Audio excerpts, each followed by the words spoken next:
Hola a todas y a todos, muchas gracias por estar aquí escuchándonos o viéndonos. Este es el podcast organizado por Babo, en este caso organizado por el área de investigación, y vamos a hablar sobre inteligencia artificial, concretamente el cruce entre inteligencia artificial y las artes. Y para eso contamos con un invitado de lujo hoy para comenzar de estos temas, que es Nicolás Madoeri. Bueno, gracias. Que está aquí con nosotros para hablar de todo esto. Vamos a presentar un poco. Nicolás es una persona que tiene una larga trayectoria en la industria de la música, que ha trabajado mucho, muy cercano de sellos, de discográficas, ¿no? Y que ahora está trabajando como director en Futurex y también como director de contenidos de la empresa de soluciones de tecnología Enigma Art. Futurex es una plataforma dedicada a desarrollar ideas y generar conocimiento en la intersección entre la música y la tecnología, y recientemente ha publicado un informe sobre IA y música en Latinoamérica, en el que han abordado distintos temas, desde el contexto, usos, modelos de usos con experimentaciones que han llevado a cabo ustedes y su comunidad, y también han explorado aspectos más políticos y legales. Entonces, muchísimas gracias por haber aceptado la invitación. Bueno, contento de estar acá. Y quizás, Nicolás, como para arrancar, estaría bien que nos cuentes un poco qué es Futurex y cómo están trabajando con la información que han recolectado en este informe, que se convertirá en futuro en un libro, ¿no? Exactamente, ya ahí que está calentito y por salir, así que pronto enviaremos algunos acá. Bueno, gracias, también un lujo estar ahí como inaugurando este espacio. Futurex surge desde una necesidad de responder estas preguntas un poco incómodas en el cruce de la tecnología, la música, la cultura de Internet mismo, ¿no? Y que sentíamos que no había un espacio que se pusiera en esa intersección, digamos, sin ver con rechazo la tecnología de por sí, o sin subestimar, digamos, la cultura y ponerla como un commodity, como muchas veces pasa con la tecnología. Con ese universo, digamos. Y entonces, de los últimos años estuvimos trabajando como una parte, como comunidad de aprendizaje. Por eso lo que yo voy a hablar en realidad representa una voz casi más colectiva de un montón de gente trabajando en esto. Y los últimos años entendiéndonos casi como un centro de investigación que busca dar voces o visibilidad o generar algunos puntos de consenso en estos debates que son muy nuevos, y que, a diferencia de otros momentos, necesitan una respuesta un poco en tiempo real, ¿no? Esta idea de la inteligencia artificial, lo que vamos a hablar hoy, que, repito, ahí mi especialidad es música, pero lo vamos a animarnos a abrirlo un poco más, ¿no? Tiene que ver con esto. El sector cultural necesita urgentes respuestas. No es que pueden esperar algún análisis largo, sino porque como las tecnologías estas disruptivas que nos impactan en todos los ámbitos de lo humano, digamos, de lo social, necesitan ser entendidas y aprendidas lo más rápido posible, también para tener usos que creo que vamos a hablar un poco hoy como en pos digamos, de humanos, por decirlo, o generalizando un poco, ¿no? Sí, es interesante, hay dos cosas que has mencionado. Uno, el hecho de que estas discusiones, en el caso de la música se ve muy claro, no sucedan solo en el ámbito de los productores musicales, o sea, de los músicos, y por otro lado de la industria de la música, que es como esos puentes que hay que tejer. Me parecen súper importantes abordarlos, porque, o sea, las conversaciones no pueden ser muy endogámicas, ¿no? Sino al final la realidad de distintas producciones culturales tiene que ver con un entrelazamiento de distintos actores que tienen cada uno sus intereses y que pueden ser muy diferentes, pero que a la larga es verdad que hay que encontrar algunos consensos, ¿no? Para poder operar en ese ámbito. Sí, sí. Eso me parece muy importante. Y el otro tema que me parece un desafío enorme es cómo dar respuesta a estas cosas que son urgentes, pero por otro lado que abren muchas veces problemas que son muy complejos de abordar y que también requieren cierto grado de reflexión o profundidad para poder dar respuestas asertivas, ¿no? Y bueno, es un desafío. Creo que la mejor manera de empezar esto podría ser arrancando por algo muy básico, que es, empecemos quizás por definir qué es la inteligencia artificial, que puede parecer una pregunta un poco simple y de fácil respuesta, pero creo que no lo es, porque según, digamos, qué persona responda, se le pueden dar más importancia a unos aspectos o a otros de aquellos que constituyen los elementos más significativos de estos sistemas. A mí me gustó mucho una definición que encontré en los informes que han hecho, que es: la inteligencia artificial son algoritmos con esteroides. Entonces, mi primera pregunta era: ¿cuáles son estos esteroides? Bueno, ahí tiene, obviamente es un chiste, ¿no? Porque, pero tiene que ver con esta idea del aceleramiento, ¿no? De cómo, primero, que la inteligencia artificial no es una tecnología nueva, digamos, y hay que remitirse varias décadas atrás para entender la historia, ¿no? De esta idea de imitar o buscar que las máquinas repitan como comportamientos humanos, ¿no? Como repitan esta idea de lo cognitivo, de esto de la posibilidad de aprender. Todo, digo, depende de qué ángulo se mire. Uno puede decir, usó mal esa palabra, usó mal lo otro, pero bueno, vamos a dar como una definición medio general. Entonces, esta idea de decir, bueno, repetir como ciertas cosas que hoy hace el humano como con una máquina, digamos.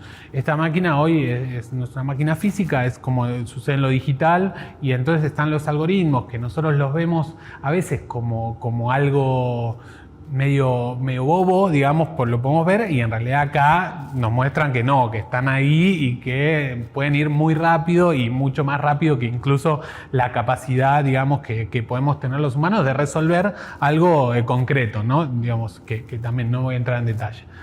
Entonces eso, y después aparece la inteligencia artificial generativa, que es un poco lo que nos viene a sorprender dentro desde que aparece este chat GPT, ¿no? Como chatear como con un lenguaje humano y recibir respuestas de la misma manera, ¿no? Que eso, y lo mismo de escribir como un texto, lo que le llamamos un prompt, y de repente recibir una imagen, o escribir un texto y recibir una canción, que es donde aparece esta inteligencia artificial, digo, acelerada y trabajando con grandes bases de datos que ayudan a que dicen, lo que me quiso pedir es esto, y respondan de una manera. Y eso creo que ahí vimos un cambio que no es que impacte en la cultura, porque la inteligencia artificial ya impactaba en la cultura, digo, los algoritmos de recomendaciones de la mayoría de las plataformas de consumo masivo, sea YouTube, Netflix, Spotify, ya funcionan de esta manera, o sea, con esta lógica, pero entramos nosotros en poder generar esos diálogos, ¿no? Y ahí es donde se hace exponencial esto, digamos. Sí, sí, es verdad como que ha habido, bueno, un salto al menos en la manera de percibir la inteligencia artificial con la llegada de estas últimas herramientas que son inteligencia artificial generativa, que tiene que ver con esto que decís de, bueno, si antes estos sistemas nos ayudaban a identificar, o sea, eran capaces de aprender de una cierta cantidad de datos que tenían como base de entrenamiento e identificar patrones en ellos, digamos que ahora la novedad que aportan estos nuevos modelos sería no solo identifican, sino también recombinan de manera... Ahí pues entra en debate si es de una manera creativa, si es de una manera creativa o no, pero por lo menos no es solo vamos a identificar patrones, sino vamos a recombinar. Y de esa manera, lo que comentabas de, bueno, que también ha sido como tradicionalmente se define la inteligencia artificial, ¿no? Que es de comportamientos de aprendizaje que pareciera que se parecen a los humanos. Y yo creo, bueno, que ahí hay un gran problema en la medida en la que tenemos una tendencia como muy insistente a comparar siempre estos sistemas con nuestra forma de aprender, y entonces también a mitificar un poco el algoritmo, ¿no? Cuando se define también IA es como que pareciera que el algoritmo es súper potente, o como le atribuimos esta capacidad inteligente, pareciera que el algoritmo lo hace todo de una manera como bastante autónoma. Y a mí una definición que me gusta mucho, que se le ha robado una frase a Adam Harvey, que es un artista que me gusta mucho su trabajo con inteligencia artificial, es como trabaja con activistas y creando bases de datos bastante alternativas, por ejemplo en zonas de guerra, y para detectar tipos de cosas que en conflictos están prohibidas, pero como municiones que están prohibidas pero que se utilizan, pero bueno, un campo de visión que generalmente no está desarrollado porque no hay datos. Y entonces una de las cosas que él dice es que al final podríamos definir la inteligencia artificial como un código derivado de datos.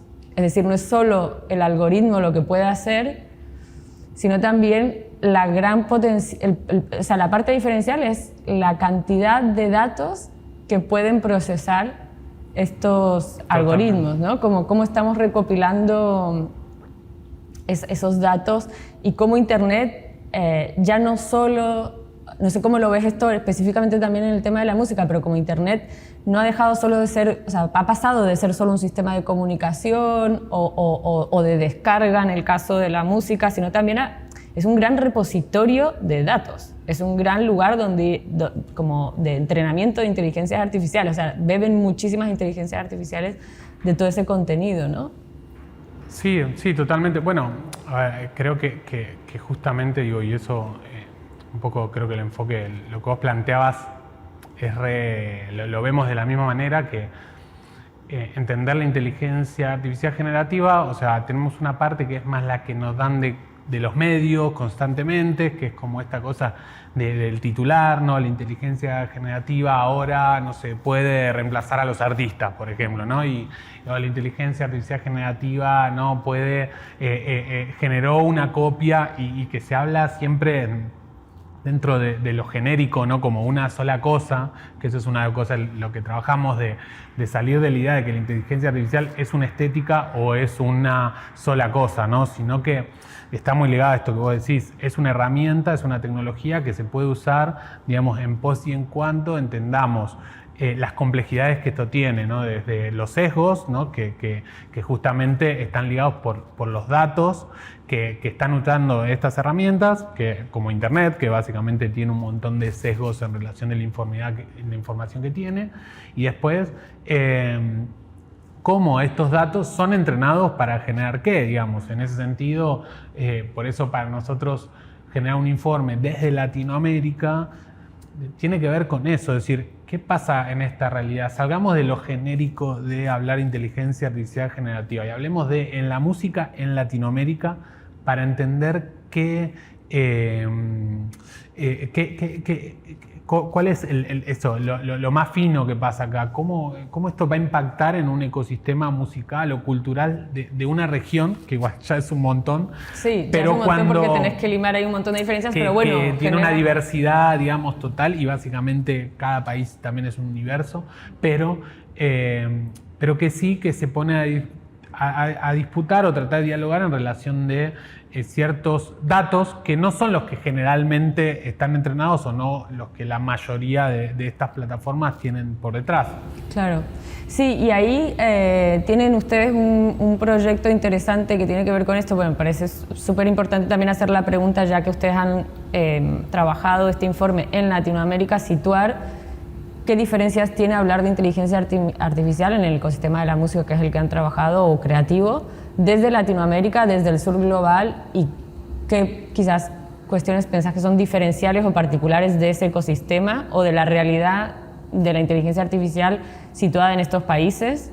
Y en concreto también cuando buscamos quizás diversidad respecto a aquellos datos que entrenan a las inteligencias artificiales, porque en última instancia, según qué datos le des de comer a una inteligencia artificial, el resultado puede ser muy diferente. Entonces, ustedes han trabajado con un proyecto que se llama La Voz Cantora, o sea, como la diversidad de las posibilidades cognitivas de la inteligencia artificial también pasa por crear nuevas bases de datos que reporten cosas o realidades que normalmente no están tan presentes en el repositorio Internet, ¿no? Entonces, bueno, lo de La Voz Cantora, ¿en qué consistió? O sea, si va por ahí la intención. Tiraste una que va varias cosas. Por un lado, o sea, creo que hay nosotros como el primer desafío a la hora de entender este tema, o entender esto, una tecnología en general, ¿no? Es la segmentación, ¿no? Es decir, porque y nosotros dividimos tanto el reporte como el libro que vamos a sacar en 3 ejes, que uno es el contexto, digamos, que es entender desde qué tensiones abordamos el tema, ¿no? Como decir, desde qué problemáticas que ya tenemos, digamos, abordamos como una tecnología.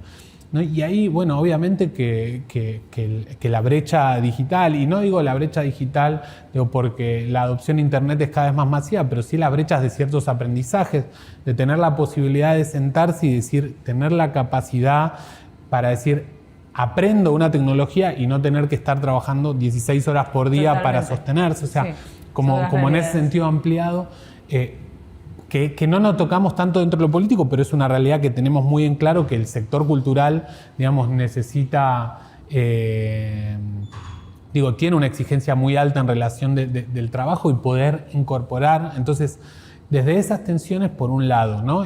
Y ahora podemos detallar más.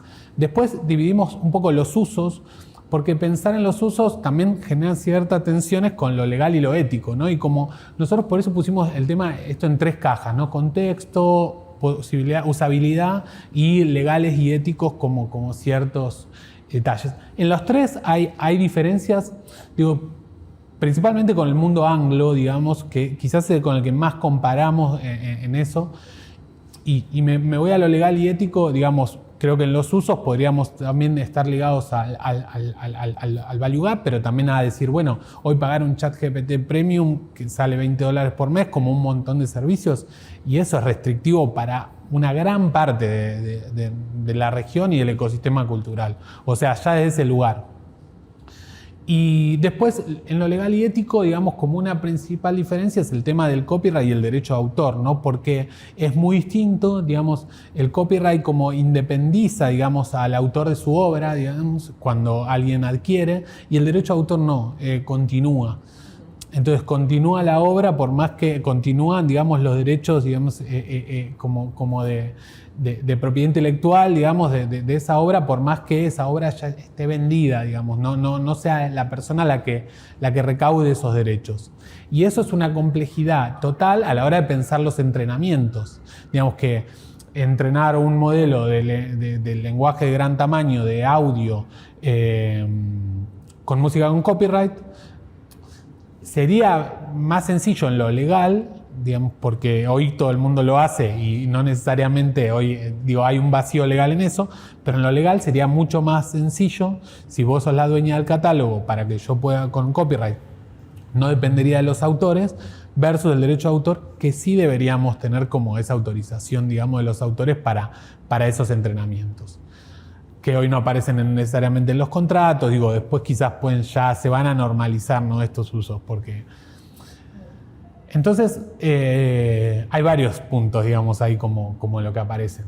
En ese planteo, digamos, cómo aparece lo de la voz cantora, justamente por 2 lugares. Una es que, como hablamos de las grandes noticias que hoy vemos en relación a la inteligencia artificial, es ahora tenemos la voz o una canción en Argentina, por decir un ejemplo, cuando Argentina salió campeón del mundo, al rato apareció una versión cantada. Bueno, Gilda hizo una publicidad para la selección femenina de fútbol, ¿no? Eso es todo un proceso interesante porque eso fue con toda una aprobación de la familia, del sello. Es uno de los modelos legales más interesantes. Pero después Gardel salió cantando esta canción de Muchachos, digamos que ya todos nos agotamos, digamos. A las chicas nos pusieron Gilda, a los chicos le pusieron Muchachos de Gardel. Bueno, pero la de Gardel es una versión no oficial que apareció, y lo de Gilda es una versión oficial. Y lo cambio porque lo destaco porque dentro de lo no oficial hay un universo en el que justamente la novedad siempre es como una voz que no podría existir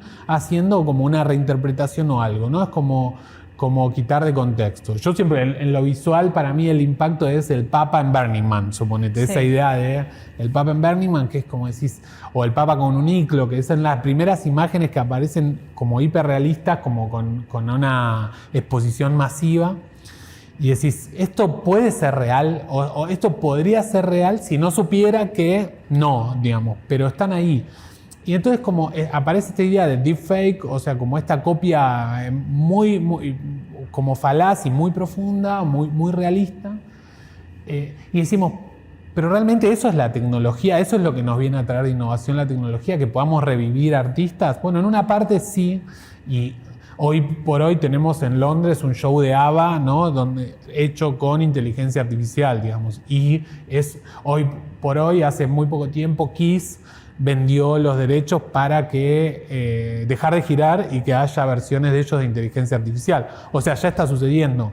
Pero después, a nivel regional, decíamos, bueno, ¿qué es lo propio? ¿Qué es lo nuevo?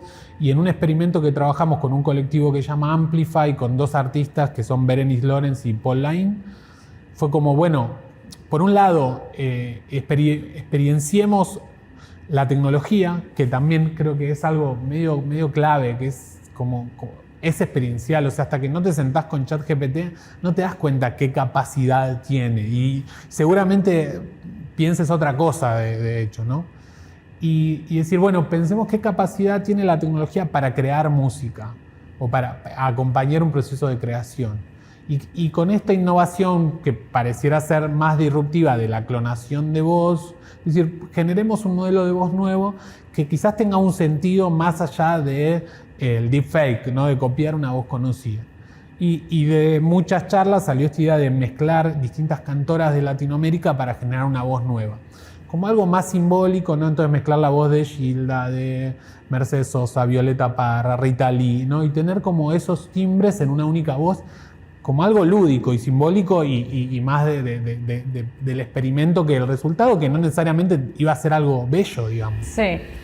Pero bueno, me parece súper interesante esto que decís de que, o sea, y coincido totalmente con vos, a la inteligencia artificial, no, o sea, no es una cosa que llega y es en el mundo lo que es cómo se apropia la gente de esas herramientas, cómo experimentamos con ellas, la capacidad que hay para experimentar también, o el permiso que hay dentro de la industria musical, dentro de las personas que consumen música también, o de las propias industrias, de experimentar con eso en unos... En terrenos que quizás no sean siempre los más evidentes o los más cómodos, ¿no? Pero me parece que hay una cosa que ahí tiene mucho sentido, y es entender que la inteligencia artificial es un fenómeno histórico. Porque parece que es una cosa que llega como en una caja negra, de una herramienta que cae del cielo, que es súper novedosa y del futuro, y que es esto, ¿no? Y como en realidad la inteligencia artificial es una acumulación de, como lo que hablábamos recién de los datos, bueno, para mí tiene que ver con la acumulación histórica de toda nuestra experiencia en Internet, cómo se reformula ahora y se digiere y empieza a generar un potencial cognitivo, todos esos datos, ¿no? Y también con cómo experimentamos y qué lugar le damos a utilizar estas herramientas para experimentar. Yo, justamente como con el deepfake que has mencionado, creo que hay algo como curioso, porque en general conocemos más las inteligencias generativas, inteligencias artificiales generativas como ChatGPT, como las que producen texto o imágenes, ¿no? O DALL-E o Midjourney, pero las de música quizás no suenan tanto como estas otras, pero sí que se hicieron como muy polémicos estos casos de deepfake, el de Drake y de esa canción que salió en dúo de Drake y The Weeknd, que fue creada por una IA en la que ambos hablaban de su relación con Selena Gómez, ¿no? Y era como súper íntimo el relato y tal, pero era una voz creada por inteligencia artificial, que obviamente después la sacaron de circulación, pero lo loco es que al sacarla de circulación ya había tenido 8,5 millones de visitas en TikTok y unas 250.000 en Spotify, y de hecho en YouTube se siguen encontrando como reversiones y remixes de esto, ¿no? Y luego también salió esta canción hecha por ella que imitaba la voz de Bad Bunny, Justin Bieber, Daddy Yankee, que el título era Nostalgia, y era un reggaetón, bueno, muy típico de estas voces, y terminó enojándose un montón Bad Bunny. A mí lo que me gustó de esta historia cuando la leía era que el usuario se llama FlowGPT, y que se presenta como generador preentrenado de temazos, lo cual me parece un puntazo. Bueno, ahora hicimos un workshop con él hace 2 semanas. Ah, ¿sí? Con FlowGPT. Con Mauricio, que es el que trabaja toda la parte tecnológica, sí. Me gustó mucho eso de generador preentrenado de temazos. Sí, es decir, sí. Bueno, ahí me parece que hay un punto que es interesante y que abro para molestar un poco, pero el tema es que expone mucho la capacidad o cómo hoy consumimos cultura, todo esto. Y justamente, digo, ahí abordar spoileo un poco el final, pero creo que es interesante. Pero abordar el tema de la inteligencia artificial generativa a nosotros nos termina planteando dos preguntas tan básicas, tan cercanas, que tiene que ver qué es crear hoy y qué es ser artista hoy, ¿no? Y que no son una novedad, porque desde que uno compone asistido por tecnología, digamos, y es una discusión histórica, digamos, ¿no? Aparece como este replanteamiento, pero hoy ya es urgente como entender eso, ¿no? Porque las hibridaciones que se plantean alrededor de estos universos tecnológicos, las nuevas capacidades y entender que, bueno, como que tenemos una visión histórica muy lineal, digamos, y un poco decir, bueno, el artista es esto, digamos, y la creación es esto, y hoy efectivamente eso se acabó porque tenemos la capacidad de los que estamos acá generar en un rato, digamos, incluso una cantidad de obras increíbles y posiblemente una calidad por lo menos aceptable, ¿no? Después discutimos. Entonces me parece que ahí esas dos preguntas entran en juego como algo clave, ¿no? La creación y el artista. Sí. Y después aparece como esto de que cómo consumimos cultura, que hoy lo que nos llama más la atención son estas cosas, yo le digo falopa digital, ¿no? Sí, argentino es un poco, pero en el que, bueno, nos gusta esa cosita cuando en realidad encontramos algo o porque alguien se enojó o porque alguien hace un beef, digamos, a otro o porque parece algo que no es posible, más que cuando hay una creación que es interesante o que plantea algo y como icónico, por decirlo, ¿no? Sí. Sí, yo creo que ahí lo que se abre es una discusión en torno a, por un lado, que está abierta, ¿no? Entre la discusión entre si ser creativo es lo mismo que ser artista y qué significa crear hoy en día o creatividad. Y es complicado porque yo creo que heredamos sobre todo en el mundo del arte y de la estética un concepto de creatividad ligado al concepto de creación que es profundamente moderno y que tiene que ver con esta idea, incluso premoderno, con esta idea, ¿no? De la modernidad ya hereda ese concepto de creación que viene hasta la modernidad. La creatividad no había sido aplicada a ningún otro ser que no sea Dios. Dios es el único que crea. Nosotros somos criaturas que simplemente son creadas y hacemos cosas que puede ser interpretar el mundo, reinterpretarlo, imitarlo, ¿no? Pero crear cosas nuevas no era una atribución que nos dábamos, no nos pensábamos como creadores. Y de repente en la modernidad, con todo ese florecimiento, ¿no? del sujeto moderno, del individuo como fuente de autonomía y de subjetividad, con un potencial de independencia y de autonomía que se presenta desde su propia libertad creadora, ¿no? Surge esta idea de que la creatividad de repente empieza, que me parece curioso eso, que generalmente no lo pensamos, ¿no? Pero de repente empezamos a atribuir una categoría que era solo exclusivamente del ámbito de lo religioso y atribuida a un ser divino, empieza a ser atribuida al ser humano. Y entonces, con eso heredamos también esta idea de que la creatividad es crear desde la nada, ¿no? Como bajo este relato que nos hacemos también bíblico de Dios creó desde la nada el mundo y de repente ahora nosotros somos capaces de crear y generar obras y creamos desde la nada, y es esta idea del genio creador y del artista como genio creador que todavía pervive bastante en nuestro imaginario, como esta romantización de la figura del artista. Y claro, ahora si analizamos un poco lo que están haciendo las inteligencias artificiales generativas, en realidad están trabajando sobre un plano que es más bien recombinatorio, no tan solo identificatorio. Y entonces muchas de las críticas que vinieron luego, ¿no? al concepto de creatividad tienen que ver con esta idea de que, bueno, crear desde los postestructuralismos, no, crear no es crear de la nada, sí, es recombinar lo que ya existe de una forma que sea novedosa. Entonces, de repente, ¿cuál es el sentido de crear hoy en día si incluso ya recombinar lo están haciendo las máquinas? Entonces creo que ahí también se abre una perspectiva curiosa o un dilema curioso entre la creatividad, qué es ser creativo y qué es ser artista. Las máquinas pueden tener creatividad, yo en principio diría, pues no me importaría cómo atribuirle creatividad a una máquina. El tema es si es a una producción artística lo consideramos solo eso o no. Pero claro, es súper complejo, pero es verdad que al final los usos que parecen pasar al imaginario tienen que ver con todos estos usos que son más polémicos o de deepfake, y ahí veo que hay como una insistencia muy, muy clara en trabajar con estos usos que son, bueno, justamente miméticos, intentar imitar una realidad. Más que crear, qué posibilidades nos da esta herramienta para crear cosas nuevas, es como imitar una realidad. Y realmente me pregunto por qué, cuáles son las razones de insistir en hacer algo que imite lo que nosotros hacemos, porque no nos o sea, al final, digamos, no es un negocio que nos haría cuenta.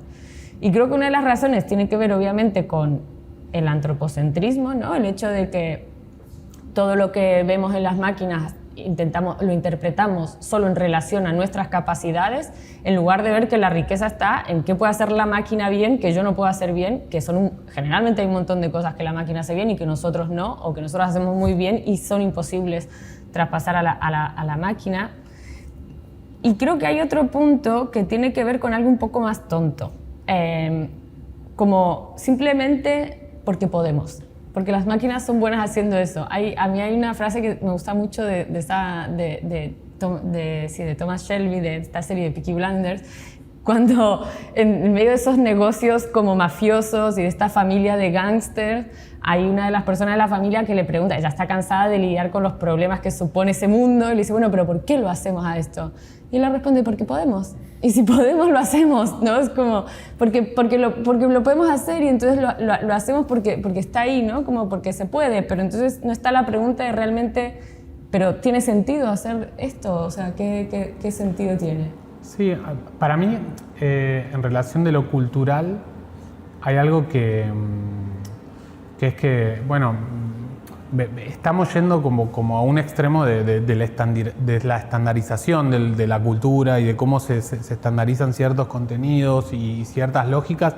Entonces, bueno, esto facilita, acelera esos procesos, digo, y que tiene que ver muy con la lógica de esto, de Instagram, de TikTok, ¿no? De cómo, digo, TikTok, por ejemplo, saca una herramienta para generar audio generativo para los videos de los challenges y demás, porque, bueno, ya saben qué es lo que el público quiere y cómo, y para el público de TikTok, para los que hacen contenido, la música y los derechos de la música son un problema.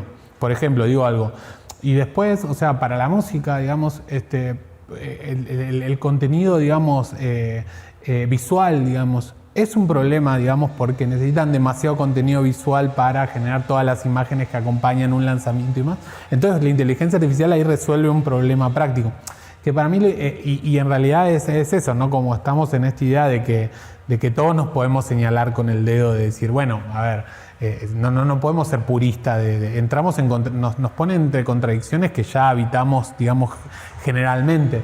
Y lo que es interesante, o sea, en ese sentido, para mí es dónde aparece la innovación, ¿no? Dónde aparecen las posibilidades de hacer algo único. Y ahí yo creo que volvemos con esta idea de la posibilidad de analizar grandes cantidades de datos, como nunca lo tuvimos, para sistematizar, para generar algo nuevo, para entenderlo, para compartirlo. Me parece que es re clave, o sea, como a la hora de esto, digamos, que es algo muy básico, digamos, no es como nuevo, pero y que salir para mí desde lo cultural, de esta idea de que solo si estamos en lo visual, solo pensamos en la inteligencia artificial como la posibilidad de lo visual, ¿no? Y si estamos en el audio, solo en lo audio, sino como en el desafío de abordarse dentro de una persona vinculada a la creatividad en general o en algo, la inteligencia artificial puede acompañarnos a una parte del proceso.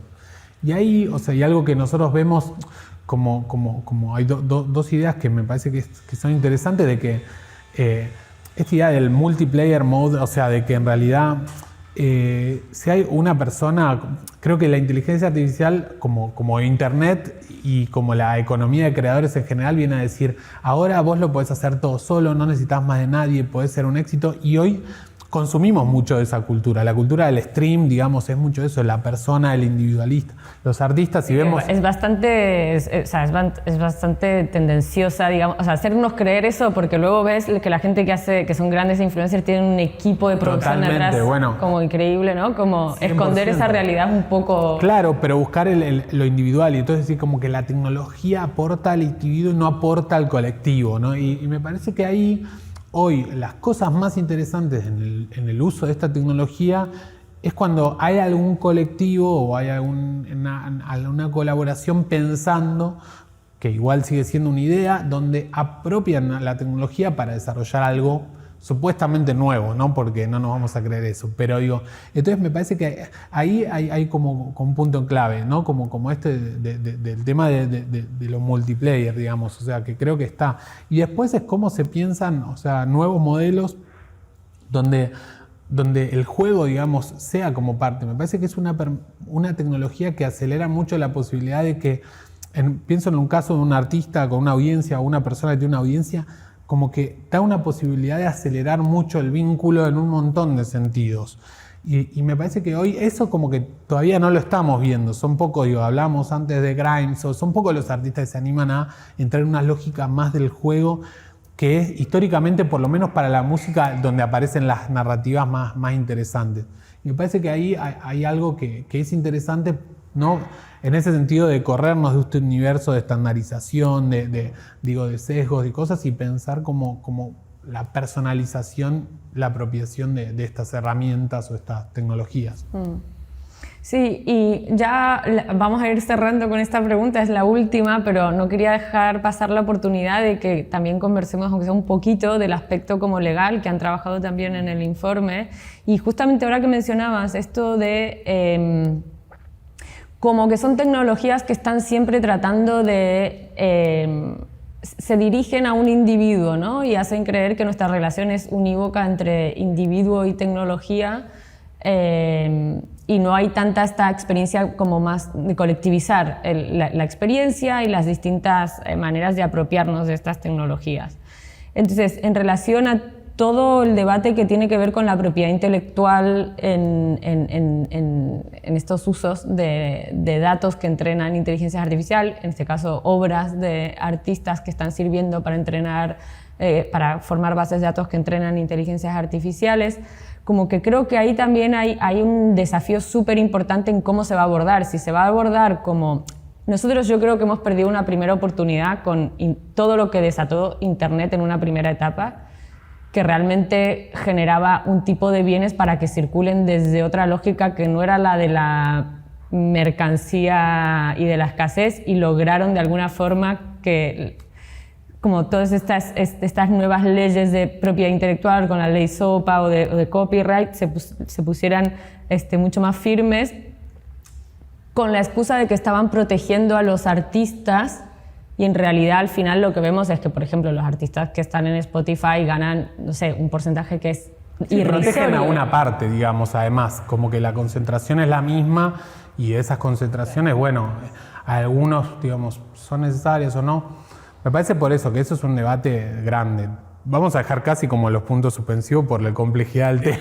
Lo podemos dejar en puntos suspensivos, pero creo que hay algo que apuntar que es interesante, que es como de vuelta, la discusión puede ser en términos de vamos a individualizar esto y hacerlo solo por el artista, o de qué manera estos debates tienen que llevarnos a repensar la propiedad colectiva de ciertas cosas, como de los bienes culturales, de los datos. O sea, ahí de repente, por ahí las respuestas son otras que no son repetir el modelo con el que veníamos trabajando. Bueno, en esos sentidos es una oportunidad. Acá, digo, el marco que genera la Unión Europea es interesante, por lo menos para empezar a plantear ciertos desafíos en relación de los entrenamientos, de cómo se usan los datos. Me parece que ahí está lo que entra en juego principalmente.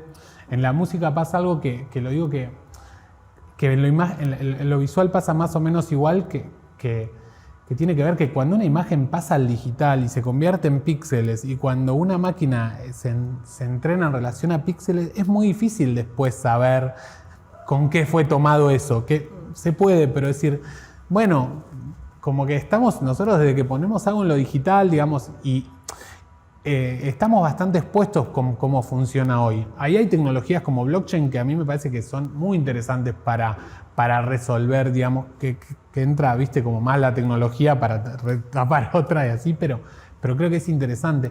En la voz hay dos puntos, uno que fue un hallazgo del reporte para mí, porque no lo sabía, que la voz entra dentro del derecho de imagen de las personas. Y decir, bueno, que va a ser uno de los grandes desafíos, digo, por lo menos en la mayoría de las legislaciones del derecho de autor. y que va a ser uno de los grandes desafíos. Pero por otro lado, ahora algo que sale ahora es que la huella de la voz no es única. O sea, hay dos personas que pueden tener la misma voz. Wow, eso se puede.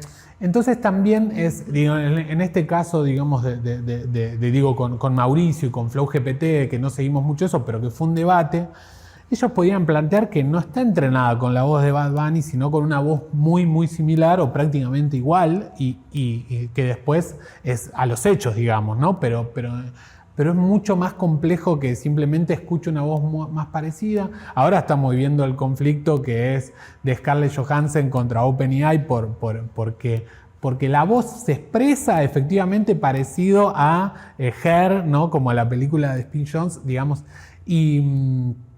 y es muy interesante porque en realidad es cómo nos expresamos, cómo hablamos. La verdad que no es algo tan único como quisiéramos como humanos y con nuestro ego que sea, ¿no? Claro. Y me parece que eso va a plantear un montón de complejidades.